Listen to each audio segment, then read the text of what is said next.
Tips for old account that has lost engagement. How to catch and sustain attention when speaking in a reel using your own voice. How do you know if a brand is legit when they reach out for collab? How to pitch. First things first. What's up, friends? I'm Millie. I'm an influencer coach. Welcome back to my channel where I post videos every Wednesday teaching you the latest strategies and trends on social media to help you grow as an influencer in the social media space. I don't know what that was. I apologize. Today is super casual. I was on my Instagram and I asked you to ask me anything, and so I will be answering these questions, the juicy ones, the ones that I thought, that would be good to answer. So that's what we're doing. As always, timestamps will be in the description down below because I value your time and you already know why you're here. So let's get into it. Wow, that was fast. That was word vomit. Okay, this first question is from Milena Imogen, or at Milena Imogen. Tips for old account that has lost engagement. You know, I should have probably figured out how to answer these before I started filming. Tips for old account that has lost the engagement. So I guess my first question for you, Milena, is when you're coming back to posting, are you staying within your niche with this old account? For example, let's use myself as an example. I'm an Instagram coach or influencer coach, whatever. That's what I was doing. And then in 2020, I took like a 6, 7, 8 month hiatus where I like stopped posting. And then I came back from posting my account. I've had my It's Modern Millie account for like, since I first started on Instagram. I've just changed the name. So my account's maybe 10, 12 years old. It's old. So when I was coming back, of course my engagement was low, but when I was coming back, I was staying within my niche. I wasn't changing up my approach, my target audience, the content I was creating. I was just like, okay, we're just gonna come back harder than ever. Of course it took time to build the engagement back up, but I stayed within my niche. My audience was the same, so nothing really had to change. If you're staying within your niche, just go ham, trust the process, and just stay within your account. Now I will say, another common question is like, should I start over? Brock, if you don't know Brock, I don't know who you are. I would just use Brock's checklist as a check to see if you should start over. When building back up the engagement, ask yourself, what are you doing to engage? Are you being a ghost follower, or are you taking the time to engage with other people in your niche? Engage with potential new followers or your ideal audience, making sure you're commenting, supporting other creators, getting in people's DMs, talking to people, because when you're DMing people and having conversations in the DM, that's a signal to Instagram that these people are close, so we're gonna show them each other's content. So really DMs is a great way to build engagement. And then one final tip, something that I did when I came back from like my 7-month hiatus, was I went to my insights. I organized by like the posts that got the best engagement, and the number one post that got the best engagement, I went through everyone who commented on that post and started engaging with their profile to signal to them, letting them know, hey, I'm back. Hi, hello, how are ya? Also signaling to Instagram like, oh, a lost connection has been found, has been made again. So I just went to a post that had performed really, really well in the past, engaged with the people who commented on it, or liked photos of people who liked my photos. So try to build back up those connections that maybe Instagram had lost. Question number 2 from at Kujitha, I'm sorry. How to catch and sustain attention when speaking in a reel using your own voice. This is a really good one too. So creating original audios and keeping somebody watching your video using your own voice and using an original audio can be hard if you, let me just say this. I think the biggest mistake that I see people make is something that I like to call the breath of death. So basically the video starts with you going, like that millisecond or that second of you breathing, you're donezo's. You've already lost attention. It needs to start either with the word, the very first word you're saying, or completely cutting that word off. For example, let's go to, let me just screen record. Let's go to my Instagram. I have a few videos that are original audios of me talking to the camera. You can see that the very first, this is how anyone can get started with brand collaboration. So it just starts right away. It says, this is how. It doesn't even say this is how, or it doesn't even say this is how. It's this is how, blah, blah, blah, blah. This is how anyone can get started with. So you need to get right to it. Same thing. If you're a small business owner or you, that one has a little bit of a pause in the beginning, but there's movement. So movement is another way to capture attention. I'm bringing my camera out, so it's somebody's like, what's happening, right? So movement, cutting off the word so that it's right to the point. Let's talk about picking your niche. Yeah, also the basics of like lighting, making sure that first shot looks good. The filter isn't too obvious. Like some people do crazy color overlays that are just like, so Snapchat, you know what I mean? Let's not do that anymore. Make sure your lighting is good, the composition is good, your face is centered in the screen so it's not being cut off, the basics. Also making sure you have a good hook so you're capturing attention with that first line you're saying. The very first thing that you say is not is going to make or break it, but can help retain the attention. So tell them exactly upfront what that video is about, what they can expect. So I could say, this is how to get 100 content ideas in 20 seconds, right? Like that's gonna capture my target audience's attention because I'm speaking directly to them, a pain point, and I'm gonna solve a problem for them. I do have this freebie here. So this is a free downloadable, it's a PDF, a list of 50 plus hooks that you can use to capture attention when creating, filming reels. So if you really need inspiration or you need help thinking of good, captivating hooks that'll help increase view time or retention rate or views, then definitely download this freebie. I'll link it down below. It's free. 50 reel prompts to help you increase that viewer retention rate. What's next? Question number 3 is from @GainStrength. How do you know if a brand is legit when they reach out for collabs, for a collab? There's a few red flags to keep an eye out for. First things first, if they're commenting on your posts and saying, DM us to collab, scam. Next, if they're DMing you and they're saying, hey, reach out to this page, or I run an account for this person, reach out to them saying you want to partner with us, scam. Next. Also, if they're DMing you and they're saying we want you to be a brand ambassador, and typically scam. If the negotiation, they're not willing to go to email, probably a red flag, okay? I had a company reach out to me and they're like, actually, we only negotiate via Instagram DMs because blah, blah, blah, blah, blah. Could be a red flag. I know Instagram recently did announce that they are doing partnerships that you can manage within the app. So if it's going through that system, that's fine. But if it's just like an account that's using a bajillion emojis, poor grammar, and they're saying, be our ambassador, probably a scam. Also, if they're requiring you to pay anything upfront, that's not a partnership, you're a customer. Okay, so if they are saying, oh my gosh, we want you to be an ambassador, here's your code. With this code, you get 100% off, but you have to pay for shipping and taxes. No, if it's a partnership, you should be getting spoiled. Like it's free, you don't have to pay anything out of pocket. And next red flag, if they do send you a message in your inbox, always check the email address, making sure that the email address is legit. So one time I had somebody pitch to me, or another brand that was like, hey, we work with Anthropology. Anthropology wants to partner with you. Reply to us, let us know if you want to post this is this. I checked the email is @gmail.com. If it was really from Anthropology, it would be from @anthropology.com. So checking the email address is really important. If their grammar is poor, if they have spelling errors, probably red flag, okay? Okay. Next question, how to pitch. This is a great one. I love talking brand collaborations. If you've been with me from the beginning of time, I taught brand collabs before I taught Instagram. That's like my OG teaching area per se. So for pitching, this could be like 45-minute long training. I didn't know this was going to turn into, hey, I have this gift for you. I have this free thing that you can use. But it's just happening to turn out that way. I do have free pitch template that I'll link down below that teaches how to pitch, or like templates that you can use to pitch, a pitching checklist of like, make sure to do this and not this. Basically, when you're pitching to a brand, the goal is not to land brand collaboration. That is not the goal. Your goal is to create a connection and introduce yourself. Create a genuine connection, introduce yourself, and come from a place of service. Like, this is what I want to do to help you. This is where my heart is. So let me think of an example. Company called Hippies. Don't know if you've heard of Hippies. With Hippies, I saw my friend was partnering with them, and I was like, oh, if she's doing a paid sponsorship, maybe I could get a paid partnership. So I pitched to them and I was like, hey, I just want you to know I'm a huge fan of Hippies. My husband and I, we use chickpeas to make like our snacks. Like, we use chickpeas as a replacement for popcorn. We put them in the oven. We love chickpeas, so we love that you're a chickpea-based snack that's organic and blah, blah, blah.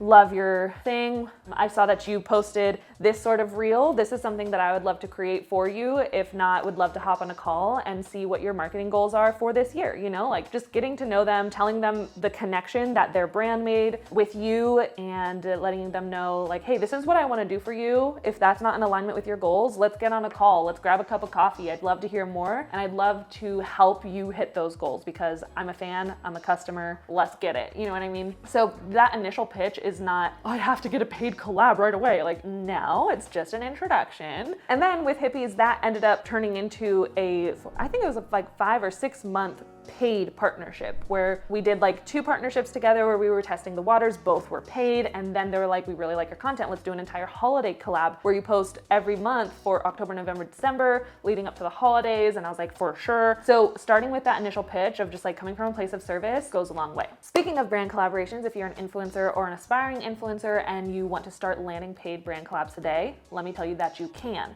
because brands are looking for influencers of all sizes, nano, micro, macro. It doesn't matter how many followers you have. You don't need to have 10,000 followers to land paid brand collaborations.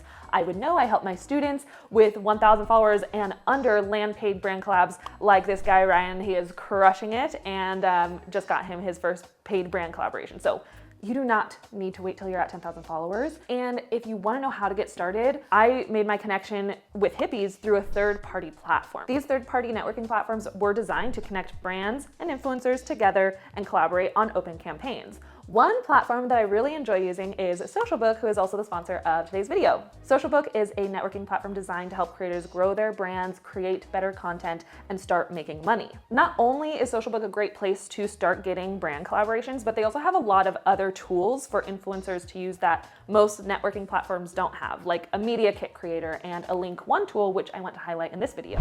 Their link one tool is a comprehensive tool much like the link tree, where you can host all of your links in one place. The only difference with their tool is that you can make money while you create content.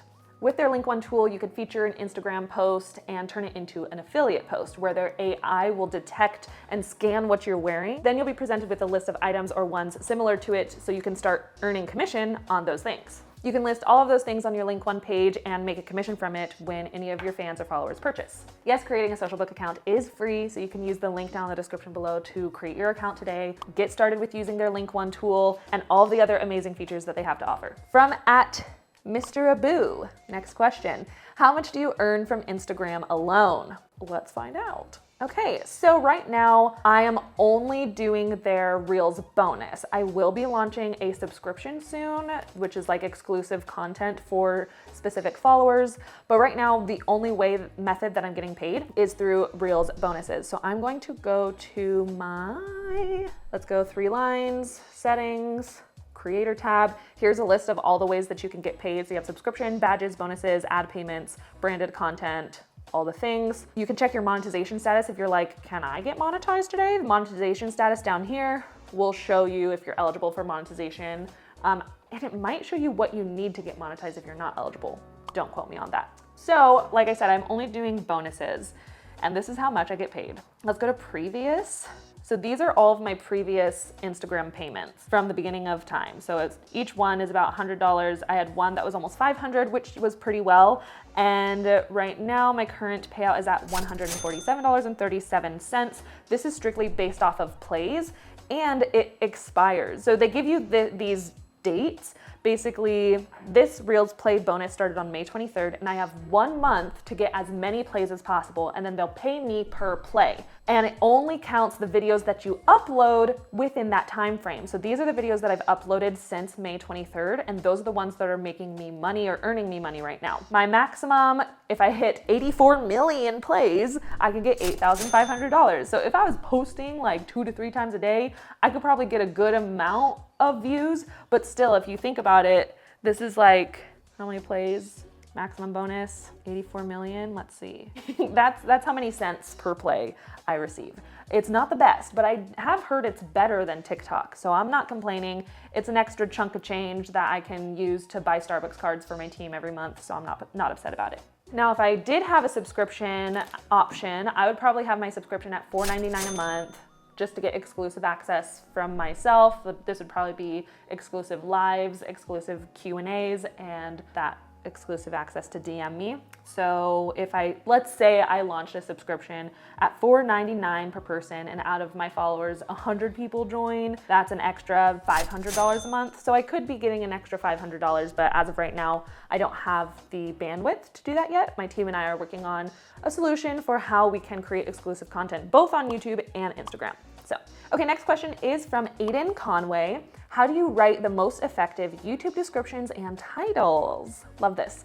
So the bones of my videos, I always start with an intro. And in my intro, I always say what the title is in some way, shape, or form, and what somebody will get if they stay to the end, or maybe like teasers of what the video would be. So I always start with a captivating intro like that. Like, in this video, you'll learn how to blah, blah, blah. At the beginning of this video, you saw all the questions or some questions that I would be answering as like a teaser for this video. So intro.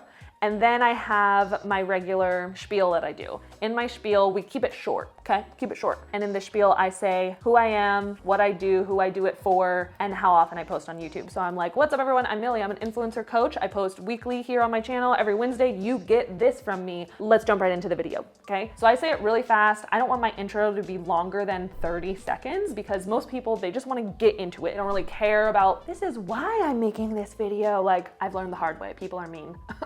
Get right to the goods. And then within the video, so then I deliver the body, the bulk of my content. Within that realm, I try to have 3 things. 1 call to action of a specific action I want them to take on this video. So subscribe to my channel if you like this content. Click the thumbs up if blah, blah, blah, blah. Or comment this secret phrase, blah, blah, blah, if you've made it this far. So if you're watching this and you've made it this far, comment the phrase, let's see, comment the phrase, I'm totally brain farting. Okay. Comment the phrase, this is bananas. I really can't think of anything. Either this is bananas or something punny that has to do with Q&As. That'd be great, okay? Because I can't think of anything. So I say a specific call to action that I want somebody to take on my video. I also reference one other video. So something like, oh, in this video here, I talk about how to find 1 year's worth of YouTube content idea. Make sure to watch that video after this one. And also in my video, I try to reference, if it's not a brand collaboration, then direct the viewer to some sort of paid product of mine. So if it's not sponsored by a brand, it's sponsored by me. And that's how people can support me in my business. So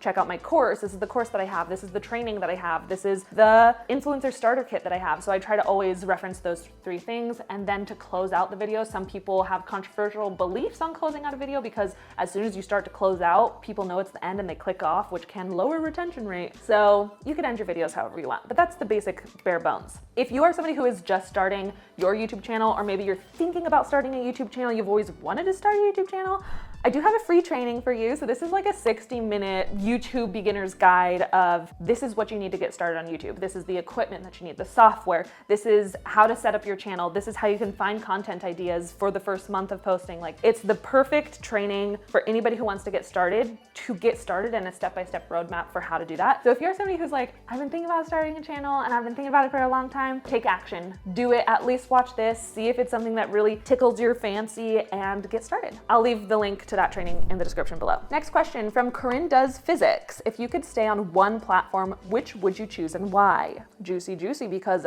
I'm a YouTuber that teaches social media tips, like how to grow on Instagram and how to grow on TikTok. So it's like, which platform would I choose? I'm acting like it's a hard answer, but it's not. YouTube. I would choose YouTube over and over and over again. YouTube is just, I don't know, maybe I'm biased because I've always made videos since the beginning of time. Always made videos with my parents' camcorder, lip syncing or singing to Hit Me Baby One More Time, doing magic shows with my brother. Like, I've always made videos just because they bring me joy and they're a lot of fun. So that's one thing. But you're like, okay, Millie, well, you could do videos on Reels. You could do videos on TikTok. Well, the reason I like YouTube the best is because with the videos here, they have the longest shelf life out of any other social media platform. Not only do they have the longest shelf life, meaning they're always searchable. It doesn't mean like the algorithm will boost the post for 24 hours and then you lose traction. That's not a thing. You can have a video up for a year and then all of a sudden it takes off and blows up. The shelf life is insanely longer. You can make money on videos indefinitely. So with Instagram's bonus, it expires after 1 month and then you stop making money on that video. Whereas with YouTube, I have videos 2 years old that are still making me money to this day because that's how YouTube values their creators. They're always paying based off of all of your videos. And so as you create more videos, say you get monetized, the more videos you create, the longer you create videos for, the more money you're gonna make over time because it's like, okay, yeah, this first year you only have this many videos to make money on, but then the next year you're making money on all these videos, and then the next year you're making money on all these videos. So it's just a really cool snowball effect. I love that system. I love how YouTube values their creators. I'm not saying like it's the best algorithm and the best way out there, but it is my favorite. This question is from Realtor Mom Portia. What platform would you suggest to start on for the quickest growth? This is tough. First thoughts is any short form video platform. Reels, TikTok, YouTube Shorts. Between those 3, I feel like TikTok might have the loosest algorithm right now where anybody can blow up at any time. Instagram's algorithm is a little bit more topic based. So if you're really consistent within your niche, then you can blow up. Whereas TikTok, that consistency of topically consistent doesn't matter as much. And then Shorts, I'm not Oops, sorry, microphone. I'm not too familiar with shorts, but I have seen other creators blow up to like 500,000 subscribers in less than 3 months. I guess it depends on the type of content you want to make and which platform brings you the most joy. I think I had the quickest success on TikTok because I did that 30-day TikTok challenge where I blew up 25,000 followers in a month. And I will be testing YouTube Shorts soon because from what I've heard, YouTube Shorts is also very particular about what topic blows up. So like gamers perform really, really well on YouTube Shorts, but maybe my educational content won't perform well. So maybe TikTok. Question from Greekobon, sorry. How to do it all before you can afford a team? I'm alone, it's hard. Yeah, I totally get it. When you're starting out, I think you need to give yourself some grace and know that you don't have to do it all. Because your question was, how do you do it all? Well, you don't have to do it all. You don't have to put that pressure on yourself to do everything on your own. Focus on what you can do and do that one thing really well. When I was starting out, when I didn't have a team, I also thought I had to do it all. I thought I had to be on YouTube and TikTok, Clubhouse, Instagram, photo content, short form content, and all while making a website, writing a blog post, growing an email list, making products to sell to my people, and making money. How do I make money if I'm doing all this stuff and I don't have time to make money, you know? So you really need to take a step back and ask yourself, what's the goal here? Where do I want to be in a year? In 6 months? In 1 year? In 5 years? Where do I want to be? When I took that step back and I was like, okay, I left my corporate job October 2020. I was making some money from brand collaborations, but I wanted to do this full time and I was alone doing it full time. I thought I had to do all the things. So I was doing all those things that I mentioned and I was like, why am I not making money? Why am I not making money? Why am I not growing? This is so hard. I'm doing all the things and it's not working. That's because what I was doing wasn't in alignment with what my goals were. I wanted to do it full time, but I wasn't working on anything that was gonna make me money. I was making photos, I was writing blogs, I was posting, I was like, I have to post every day on Instagram, right? And all the things that I was doing had nothing to do with making me money. And so I had to take a step back and be like, okay, what are the things that are gonna make me money and get me to where I wanna be? And I was like, okay, I can do coaching. I'm gonna take a step back from posting to Instagram all the time and I'm gonna set up a really awesome coaching program. So you don't have to do all the things, you just have to do the things that will get you to where you wanna go. And if that's making money, focus on the things that are gonna make you money. That was my problem, was for a long time I was like, how am I not making money? And it's because I wasn't trying to make money. I was just posting to Instagram every day because I thought I had to. So I also have this video here that talks about growing my team. So when I got to the point of where I was like, okay, I'm gonna hire out who my first hire was and the next hire and how I built my team. So if you are growing on your own and you're like, should I hire somebody? I don't know. You could watch this video and see how that process was for me. If you've made it this far and you're not already subscribed, be sure to hug the subscribe button and turn on the bell notification so you don't miss when I post my next videos, and I'll see you in the next one. Thanks so much for watching. Follow your joy. Bye.